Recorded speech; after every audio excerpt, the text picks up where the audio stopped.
कहवा ही तुलसी के नैहर कहाँ वही सासुर हो। तुलसी कवन बिरिछ लिहलु जनमावा त पूछे नारायण हो। तुलसी कवन बिरिछवा लिहलु जनमावा त पूछे नारायण हो। गोकुला में हवे हमर नैहर मथुरा में सासुर हो। राम तुलसी वृक्ष माँ उपजली त पूछे नारायण हो। राम तुलसी वृक्ष माँ उपजली त पूछे नारायण हो। जब हम जानती तुलसी तू सवती हमारी बनबू हो। तुलसी तू के हम जड़ से उखड़ती जमुना बीच फेंकी अवती हो। जब तू ही रानी हमके उखड़ तू जमुना बीच फेंकी अवतू हो।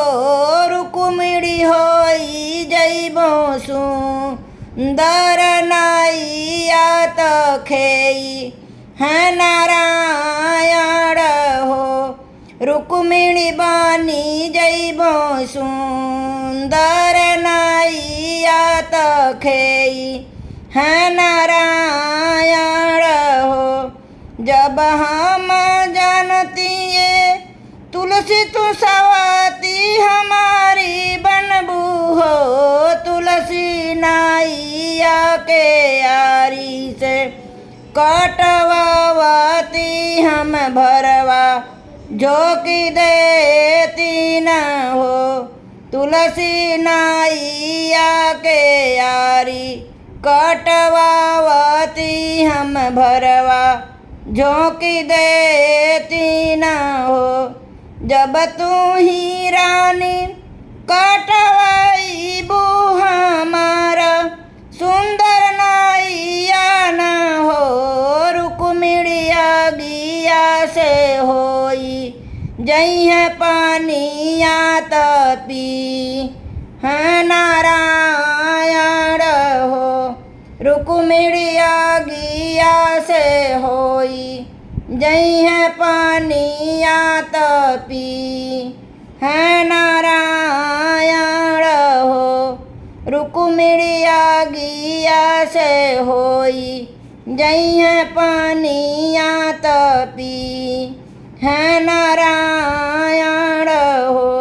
जहु हम जानती कि रुक्मिणी भरवा हमके झोंकबू न हो।